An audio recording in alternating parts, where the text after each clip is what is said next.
Hey guys, how's it going? Hope you're doing well. My name is Crown, and today I'm going to read you some very interesting stories that I hope that you're gonna love. And now, without further ado, let's go!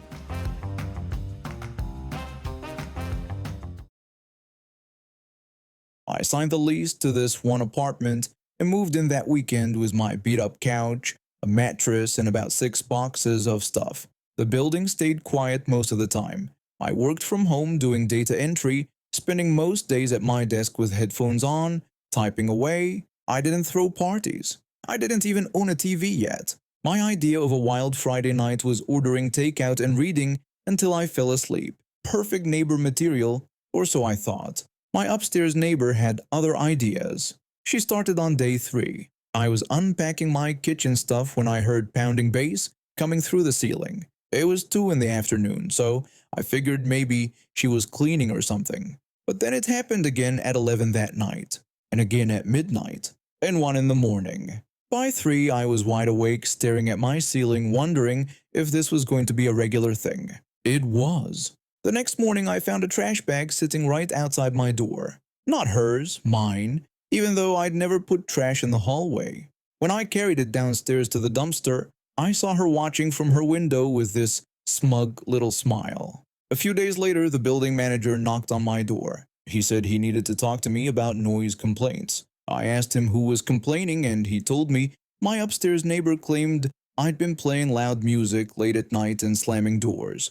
I explained that I worked from home and barely made any noise at all, and that I didn't even have speakers set up yet. He looked uncomfortable but said he had to follow up on all complaints. I told him he was welcome to stop by any time to verify I wasn't throwing raves at 2 in the morning, and he left looking embarrassed. She started knocking on my door after that. The first time it was 9 on a Saturday morning. I answered in my pajamas, half asleep. She said she was just checking if I was being too loud because she'd heard something. I told her I'd been asleep until about 30 seconds ago. She said to keep it down anyway. She did it again 2 days later, and then 3 days after that. Each time with some flimsy excuse about checking noise levels or making sure I wasn't disturbing anyone. Meanwhile, her music was rattling my windows every other night. I tried talking to her reasonably once. Knocked on her door, said I worked early mornings, and asked if she could keep the music down after 10. She looked me up and down like I'd asked her to donate a kidney and slammed the door in my face. The music got louder that night. I decided I was done being reasonable. I spent my lunch break shopping online, found a set of 4 tiny Bluetooth speakers, the kind you could hide anywhere. They arrived 2 days later. I waited until she left for work, then slipped into the hallway and placed them in the most annoying spots I could find. One tucked behind the radiator near her door, another wedged into the gap above the hallway light fixture, 2 more in the corners where the walls met the ceiling.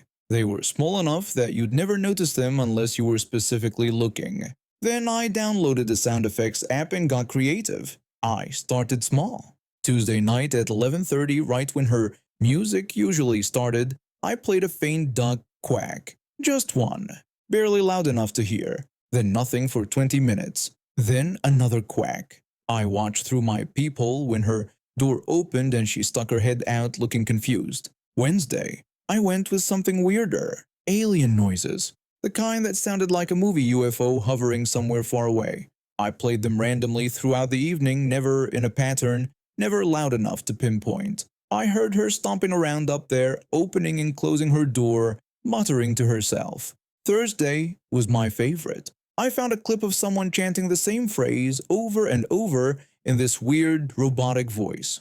The recording kept repeating that it was a pickle over and over. I played it at 2 in the morning, so faint it could have been a dream, then again at 4, and once more at 6, right when she'd normally be getting up for work. By Friday, she was unraveling. I heard her in the hallway talking to another neighbor. She was asking if they could hear the sounds, saying it was constant and someone was doing it on purpose. The neighbor said they didn't hear anything.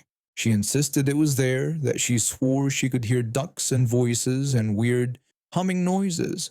The neighbor suggested maybe she should talk to the building manager. She did. I know because he knocked on my door again that afternoon. He said my neighbor claimed I was playing sounds through the walls. I asked what sounds. He mentioned duck noises and something about pickles.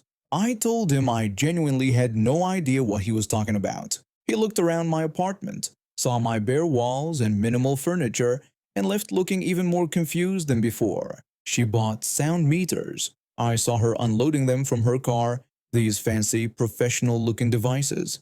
She set them up in her apartment, probably trying to prove the sounds were real and coming from my direction. So I stopped completely. No sounds for 3 days straight. Let her think she'd imagined the whole thing. Then, right when she'd relaxed, I hit her with a finale. Whale songs, Tibetan throat singing, a recording of someone slowly eating potato chips, a loop of distant carnival music, random sounds at random times, never predictable, never quite loud enough to record properly. She started parking herself in the hallway, waiting to catch whoever was doing it. I'd watch through my peephole when she paced back and forth, pressing her ear against walls, checking the ceiling panels, looking increasingly frantic. One night she knocked on every single door in the building, asking if people heard the sounds. Most people thought she was losing it. The music stopped. The trash in the hallway stopped. She stopped knocking on my door. Didn't even make eye contact when we passed each other getting mail. I'm a 23-year-old woman and I'm a university graduate.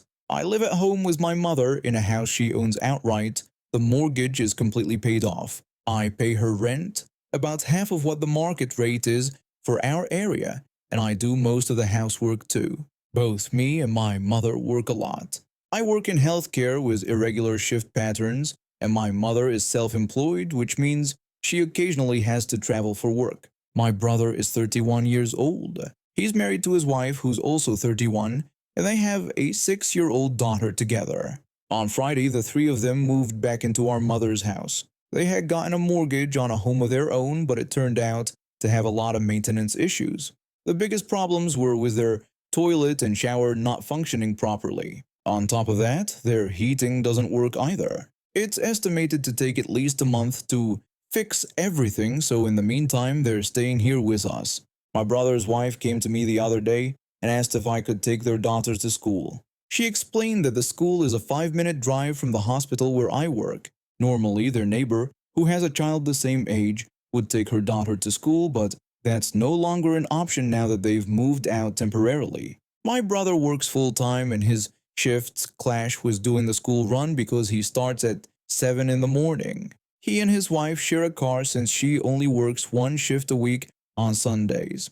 I told my brother's wife that I can't commit to taking my niece to school every day. Her daughter needs to be dropped off at school for 8 in the morning, and sometimes I'm doing overnight shifts that don't finish until 9 or 10 in the morning. Other times I'm doing shifts that start really early in the morning. It just wouldn't work with my schedule. My brother's wife got a bit upset and asked why I can't just explain to my boss that I need to be available for school drop-off. She didn't wait for an answer and said she knows it's not that simple, but she needs me to help her. In my job, if you start requesting restricted availability, they will give you way less shifts. I can't afford to lose shifts because I need to pay my rent and my other bills. It's not like I can just waltz into my manager's office and demand a schedule that works around school hours. I couldn't understand why my brother's wife wouldn't walk her daughter to school. It's a 15-minute walk from our mother's house to get there, with no hills and plenty of safe crossings. Neither my brother's wife nor their daughter have any health conditions that would make this not doable. I asked her why she wouldn't walk her daughter to school. She told me it was too far to walk with a young child. I showed her the distance on Google Maps because I thought she wasn't aware of how close it was. I pointed out that it was really not that far, only about a 15-minute walk. She repeated again that it was too far. I told her I think that's her best option, but I cannot take her daughter to school every day and that I was sorry, but my work schedule just doesn't allow for it. She didn't say anything else to me after that. She just turned around and walked away looking annoyed. Later that day, my mother told me that my brother's wife came to her really upset that I refused to help. My mother said she knows I normally work irregular shifts, but it would be a really nice thing for me to do. I explained that I can't do it every day because some days I'm working overnight and I won't be home until 10 in the morning, and other days I'm leaving for work at 6 in the morning, so how am I supposed to do the school run with that schedule? When I was a kid, I went to the same school, and my mother walked me there and back from this house. The exact same distance, the exact same route. My mother never complained about it being too far. My mother said that's fine and that she understands. She seemed to drop it after that, but I could tell she was disappointed in me. Now I've got my brother calling me selfish. He said it's a small ask, and that even our neighbor could do it, and I'm refusing. I told him the neighbor isn't living here though, and that I am, and I have a job with irregular hours that I can't just change on a whim. My brother said I was being ridiculous and that I'm home more than I'm at work. I explained that's not how shift work operates, that I work 12-hour shifts sometimes, I work overnight shifts, I work early morning shifts, and there's no consistency because some weeks I might be home in the mornings and other weeks I won't be. My brother asked if I was saying I can't do it even 1 or 2 days a week. I told him I'm saying I can't commit to doing it because if I tell his wife I can do it, and then I can't because of my work schedule, that's worse than just saying no from the start. My brother said I was unbelievable, and that we're family and this is what family does for each other. I pointed out that I pay rent here, I do the housework, I help out when I can, but I can't jeopardize my job for this. My brother insisted I wouldn't be jeopardizing anything and that I was just making excuses because I don't want to help. That conversation ended with him hanging up on me. The next morning I was getting ready for work when my brother's wife cornered me in the kitchen. She said she just thinks it's really selfish that I won't help them out when they're in a difficult situation. I told her I'm not refusing to help, but I'm refusing to commit to something I can't consistently do. She insisted I could if I wanted to, and that I just don't want to. I asked her again why she can't walk her daughter to school since it's 15 minutes, and I walked that same route when I was her age. She said times are different now, and it's not safe. I asked what's not safe about it, since the route hasn't changed. There are crossing guards, and there are other parents walking their kids. She said she doesn't feel comfortable with it. I told her then that's her issue to figure out, not mine. My brother's wife said I was a selfish person, and that my mother raised me better than this. That's when my mother walked into the kitchen.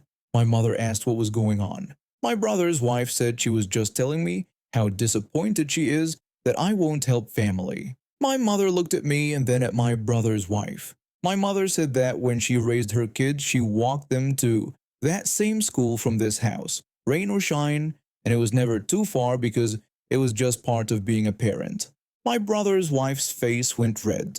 My mother continued and said that I have offered them a reasonable explanation for why I can't commit to this, that I have a demanding job with irregular hours, and that my brother's wife has the option to walk her daughter to school because it's a short walk, and my mother did it for years. My brother's wife protested that they're going through a stressful time right now with the house. My mother said she understands that, but they can't expect everyone else to rearrange their lives because of it, and that my brother's wife has a solution available to her, and she should use it. My brother's wife didn't say anything else. She just grabbed her coffee and left the kitchen. My mother looked at me. She told me not to worry about it and that I'm doing the right thing. Since then, my brother's wife has been walking her daughter to school every morning. She hasn't said a word to me about it. My brother is still barely speaking to me, but I don't really care anymore. I know I did nothing wrong.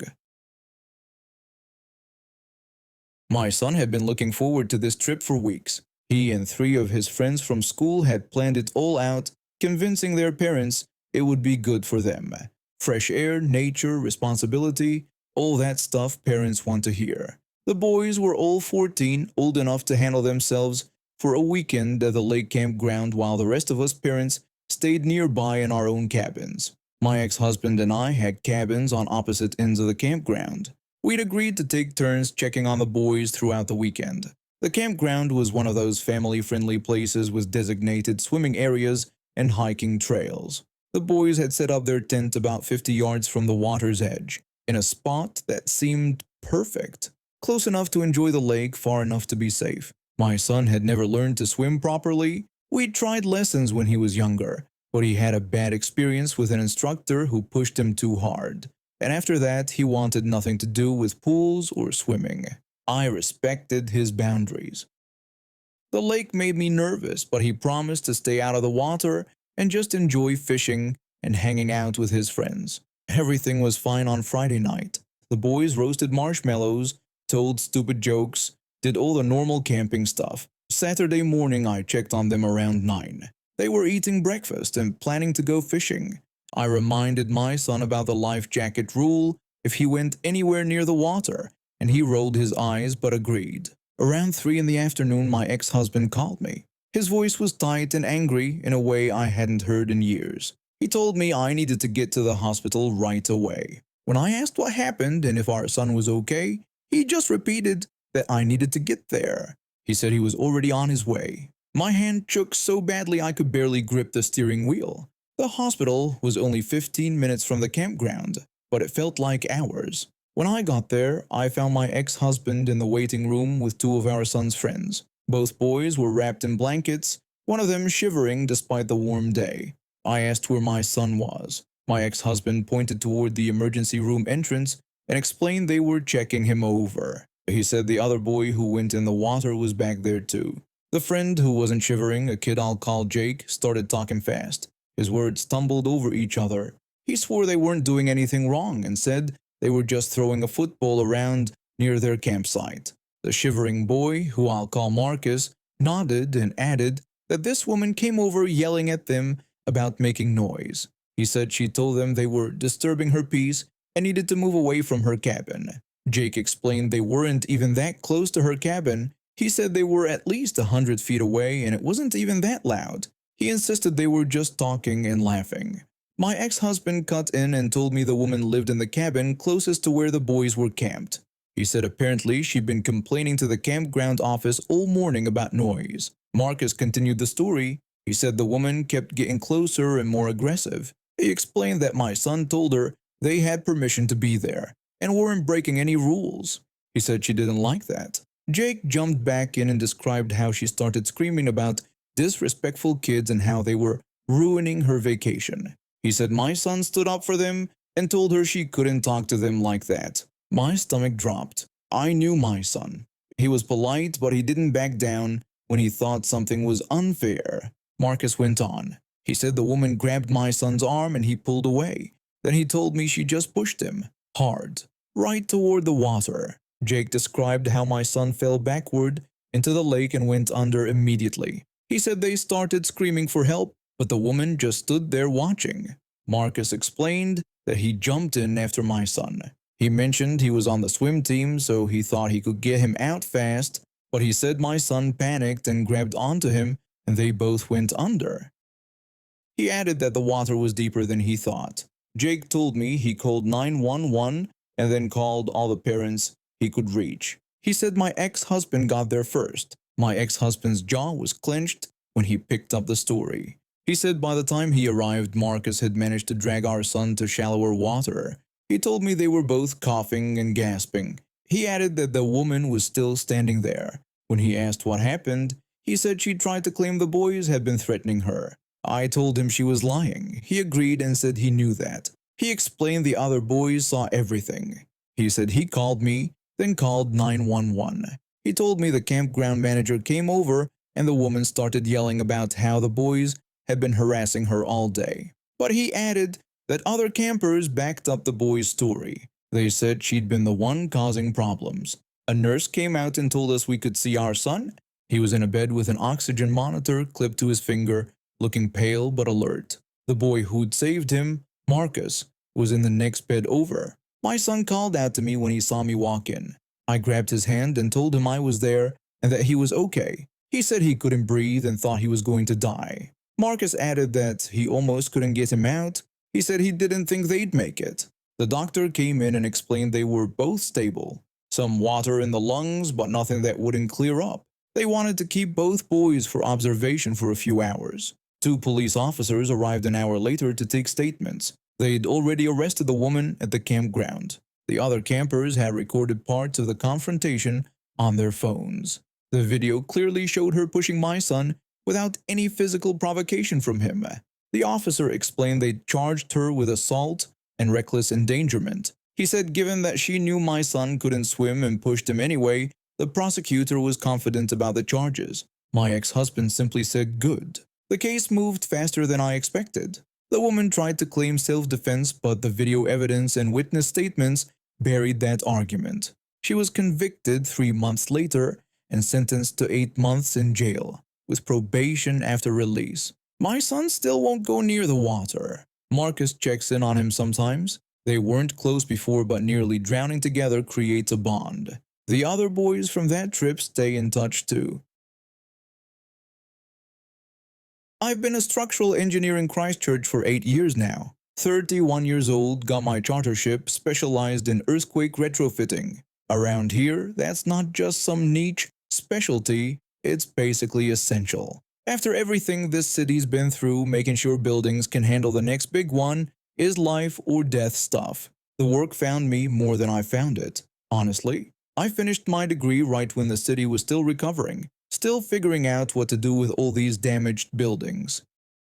Everyone needed engineers who understood seismic design. I did my thesis on soil liquefaction in Christchurch specifically, spent months analyzing soil samples and building data from the quakes. It was grim work, but someone had to do it. So yeah, I know my stuff. I've assessed hundreds of buildings, designed retrofit solutions, dealt with every kind of soil condition this region can throw at you. Site class ratings, lateral load calculations, moment frames, shear walls, all of it. I can do most of the basic calculations in my head. At this point, 5 months ago, this new guy joined our firm.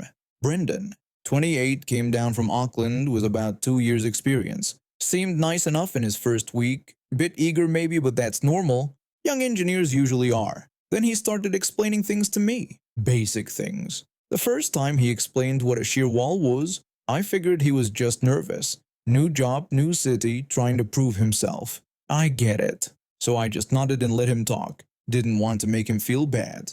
But then it kept happening. He explained soil liquefaction to me. I wrote my entire thesis on that exact topic. Just stood there at my desk one morning and launched into this whole speech about how soil can lose strength during seismic events. Like I hadn't spent months studying that exact phenomenon. I tried to laugh it off. Mentioned I was pretty familiar with it, and he just went, "Oh right, yeah, of course," and wandered off. Then he explained moment frames to me. In a meeting, with clients present, I was presenting our retrofit design and he just interrupted and started talking about how moment frames provide lateral resistance through rigid connections. The clients looked confused about why he was telling me this. I had to just smile and nod and move on. My boss pulled me aside after that meeting and asked if everything was okay. I told him, yeah, Brendan was just enthusiastic, still learning how things work here. Didn't want to seem like I couldn't handle some young guy being overly helpful. Figured he'd settle down eventually. He didn't settle down. 2 weeks ago, we were on site doing an assessment of a building that needed retrofitting. Big job, important clients. The building owners were there, their lawyer, couple other people. Serious meeting. We were walking through the ground floor, and I was taking measurements, making notes about the existing structure. Started working out the lateral load calculations on my tablet, just preliminary numbers to see what we were dealing with. And Brendan started explaining to me how to calculate lateral loads. Just launched right into it, right there in front of everyone. I stopped what I was doing and just looked at him. He didn't even notice. He kept going, talking about seismic coefficients and base shear and psych classes, getting more confident as he went, like he was really teaching me something. Something snapped. I was so tired of this, so I just let him talk. He kept going, talked about the formula, how you determine the seismic weight, how site class affects everything. The clients were watching, probably wondering why this guy was giving me a lecture. Then he said something wrong. He mixed up the site class. Said we were dealing with site class C when the soil report clearly showed class D, used the wrong numbers for the calculation completely. I let him finish his whole explanation, let him stand there looking pleased with himself. Then I turned to the clients and told them Brendan had made an error, explained that this was site class D, not C, and that the calculation needed to account for the softer soil profile, said the building would fail with his numbers. I pulled up the soil report on my tablet and showed everyone, walked them through the correct calculation, explained why his approach would have resulted in inadequate strengthening, talked about the local soil conditions, the specific challenges in Christchurch, why you can't just apply generic formulas without understanding the context. Took about 5 minutes. The clients were nodding along, asking good questions. One of them looked at Brendan and then back at me and said, "Oh, so I was the one they should be listening to then."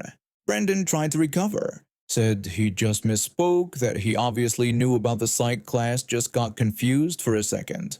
I told him that wasn't a small mistake though. Explained it was a fundamental error that could have meant inadequate strengthening. Said this building needed to survive the next earthquake and we couldn't afford to get the basics wrong. He didn't talk much for the rest of the site visit, just followed along quietly while I finished the assessment.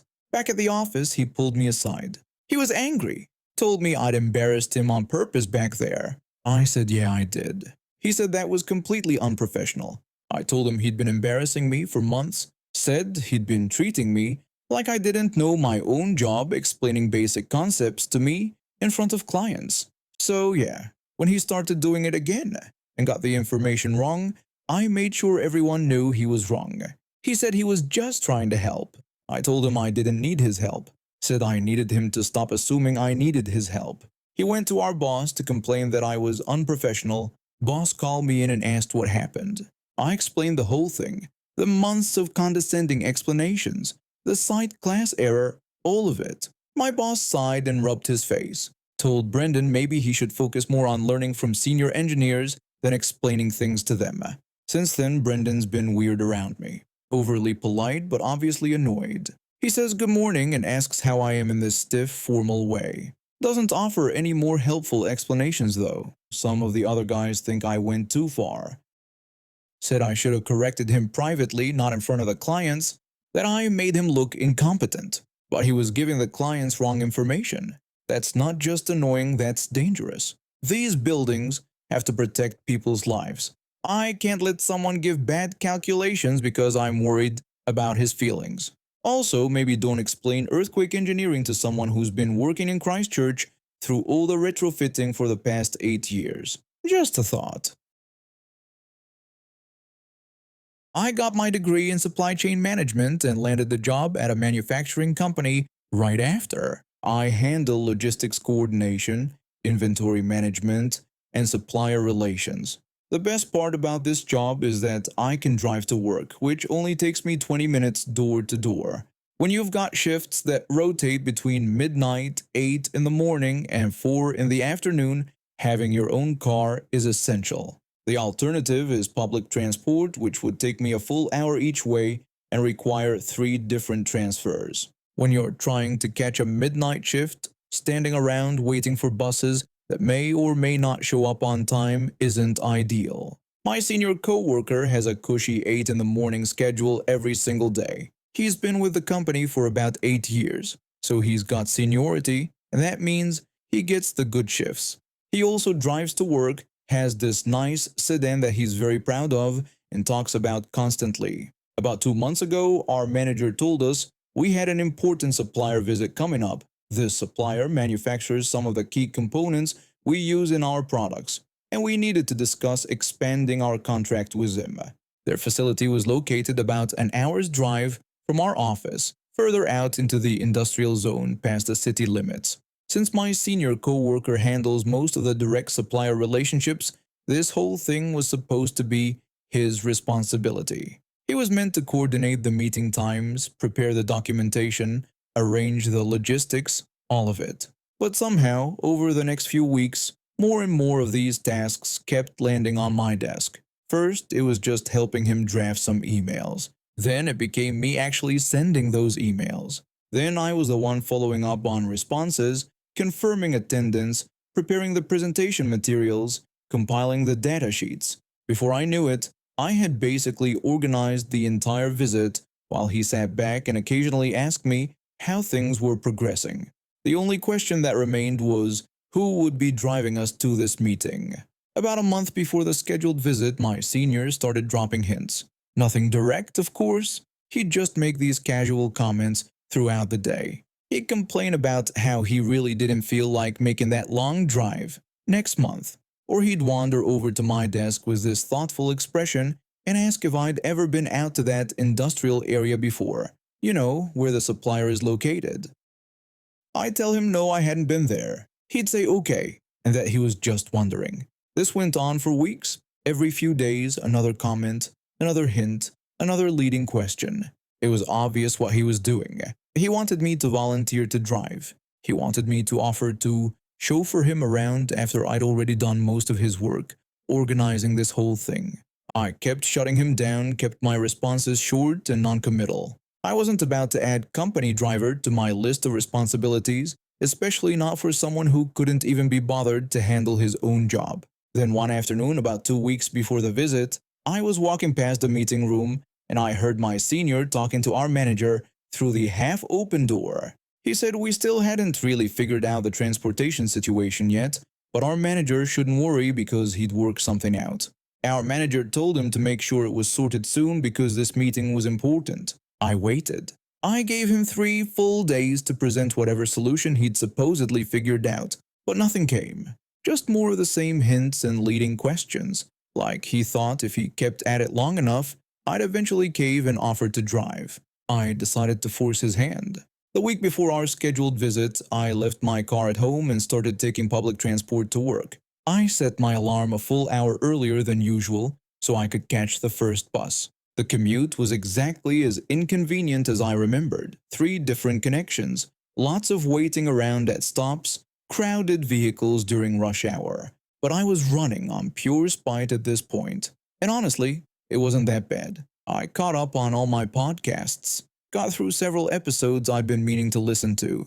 After 3 days of me showing up via public transport, my manager pulled me aside. He asked where my car was because he hadn't seen me pull into the parking lot all week. I had my story ready. I told him my brother was visiting from out of town with his girlfriend, and I'd lent him my car so they could do some sightseeing, check out the tourist spots and everything. I figured I could handle the commute for a few days. He said that was nice of me and asked when my brother was leaving. I said it should be early next week. He told me to travel safe on those buses. The next day I sent an email, copied both my manager and my senior co-worker. The email was addressed to our supplier contact, very polite and professional, asking if they could provide directions for public transport access to their facility because our original transportation plans had unfortunately fallen through.